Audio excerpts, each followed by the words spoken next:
Let's go to our friend Jeff Howe from The Athletic. He joins us each and every Tuesday at this time. Jeff, again, we appreciate you. Let's start with Josh McDaniels, his decision to go for 2 last night. Did you think he made a mistake? Yeah, I didn't like it in real time. And the reason why is because if you get it, you turn Patrick Mahomes into an instant 4-down player with 4.5 minutes to go. So, if it's 30-30, if it's a tie game, the Chiefs have the ball, theoretically, unless it's like 4th and 1, they're probably going to punt on 4th down. Now, if you take that option out of there and they're chasing that final point, the Chiefs are behind. Now you have to stop Patrick Mahomes 4 consecutive downs, and that becomes a whole lot more difficult to do. How agreed? Because I disagreed with it. Nick disagreed with it, but I said I understand it. How egregiously bad a decision do you think it was? I mean, I wouldn't say it's egregiously bad. I don't understand the logic behind it. Just because, whatever the analytics were, you got to take that away from it. You got to look at who is on the other sideline, and it's Patrick Mahomes. And the way that he had been dealing in the second half, especially once they started mounting that comeback, you weren't going to stop him on 4 downs. I just didn't see that as a likelihood. Jeff Howe is with us here on Cattles Ramie Sactown Sports. Another part of that game that a lot of people are talking about, Jeff, is the roughing the passer call on Chris Jones. This is after what we saw on Sunday with Tampa and Atlanta. The roughing the passer problem for the NFL. What can they do? What should they do? You need better officiating, because I don't think reviewing is the answer. And just go back to, 2019 when pass interference was reviewable. Going into that season, it seemed like it was an idea that made all the sense in the world. I mean, it felt like it was almost universally agreed upon. Like, okay, this is going to be a big penalty. It should be reviewable. And then the review process turned into a complete clown show, because heaven forbid the referees ever admit that they did something wrong on the field. So I think it's like the same thing. If you all of a sudden make this reviewable, you're sending a referee who made the call to go under the hood there and to reverse his own call. Though, like what we saw with pass interference doesn't lead me to believe with any confidence that they're going to turn that review process into something legitimate. So there's really nothing you can do except just officiate it better. But I think we've seen years worth of officiating. That's probably not going to happen either. Yeah, are these bad referees? Is it the rule book that needs to be tweaked, or are these referees that have just been spooked by recent headlines?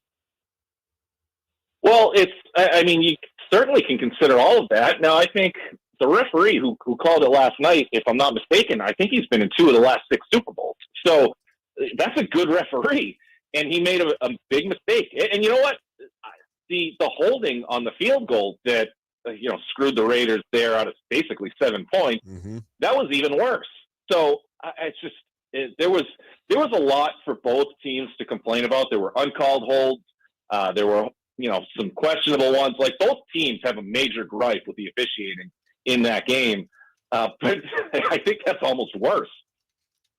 Jeff Howe is with us here. Cattles Ramie Sactown Sports. Of course, Jeff is from The Athletic. Let's jump to the 49ers, Jeff. When you look at Jimmy G, he had his best game of the year on Sunday against the Panthers. Could there be any scenario that you could envision Jimmy J actually staying in the Bay after this year and saying, no, I'm going to run it back, or is too much been said and done there? I just don't think it makes sense business-wise, because you'd be coming back to a situation where, again, Trey Lance, if it's a tie or if it's even close, like, they have to start Trey Lance. They've invested way too much into him, and you got to see what it looks like. So unless Garoppolo just truly can't find a starting job on the open market next offseason, which I guess is possible, but, probably unlikely, but I guess possible, I just don't understand why he would go back there, because, you got a chance to make starter money somewhere else. You got to take that. We saw Matt Rule shown the door in Carolina. How much of a blow-up job do you think we see now in Carolina with some of the more attractive players on their roster, starting with a Christian McCaffrey? Yeah, they're not shopping McCaffrey. And I know there was a report out there on Monday that the Bills had called. I was told by multiple people that wasn't accurate. So they have absolutely no plans to move McCaffrey. Now, general manager Scott Bitterer has an aggressive mindset. He's always, if something's happening and he has a chance to improve the roster, either short or long term, he's going to listen. He's going to, feel it out. But this is not a fire sale type of situation. Interesting. Jeff, when you look at the next head coach hire for Carolina, I'm sure a lot of people here locally and in the Bay Area are wondering about Demko Ryans. Is that a guy who would make sense for Carolina? Yeah, no doubt. I put a list of candidates out there yesterday, and Demko was one of 7 on the short list. And I think Dan Quinn and Demko Ryans are probably the 2 biggest names going into the next hiring cycle. I mean, every time I speak to somebody in the league about, who's going to be on the short list of whatever job opening, every single person's brought up Dan Quinn. And then Demko Ryans, I was frankly surprised he didn't get a head coaching job in the last hiring cycle. I would be completely stunned if he doesn't get a job somewhere in this coming hiring cycle. He's way too good of a coach, tremendous reputation, clearly a great leader. So whether it's Carolina or somewhere else, I think Demko Ryans is going to be a head coach in 23. I've seen a number of people speculate that Matt Rule will be the first of many, and we're going to see more head coaching openings than we do in a typical season or off season. Do you think that might be the case? Well, there were 10 last year, and that was I think I went into last year, I did the math on this, and I wish I was smart enough to look it up before the call, but you can always expect me to drop the ball.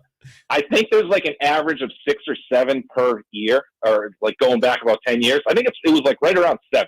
So 10 was an astronomically high number. But, there's so much pressure to win now that if you haven't won within 2 years of taking your job, you all of a sudden run the risk of getting fired. Yep. And I think that's a dangerous game to play if you're in ownership. Because then, you've got the situation where it's are you trying to match up a GM with a coach? And then all of a sudden, if you start staggering these things, you've got possibly a GM who didn't pick the coach or a coach who comes in with a new GM. And that's a recipe for just a constant cycle of what's happening with the Bears or, the Dolphins.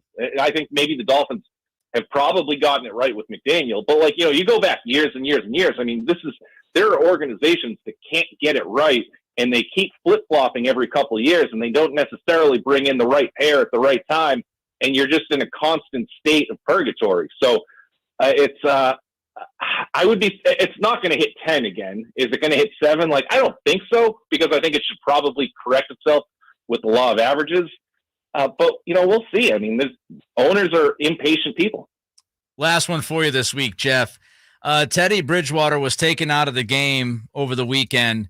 He passed the concussion protocols, but the Dolphins decided to not put him back out there. Do you think Miami handles that situation the way they did if it wasn't for Tua and all the protocol talk over the past week or so? Probably, if you completely remove the entire Tua situation from the equation, no, probably not. But I would say, the same thing for the other 31 teams as well. So this is an implementation of a 2-week process of the NFL and the NFLPA negotiating better concussion standards and protocols, and seeing the guy stumble is an immediate type of situation that's going to end your day. And that's progress, in my opinion. I agree with you. Thanks, Jeff Howe from The Athletic. We'll talk to you next week, my friend. Thanks a lot, guys. Have a good week. You too. There goes Jeff. Again, he joins us each and every Tuesday at this time during football season.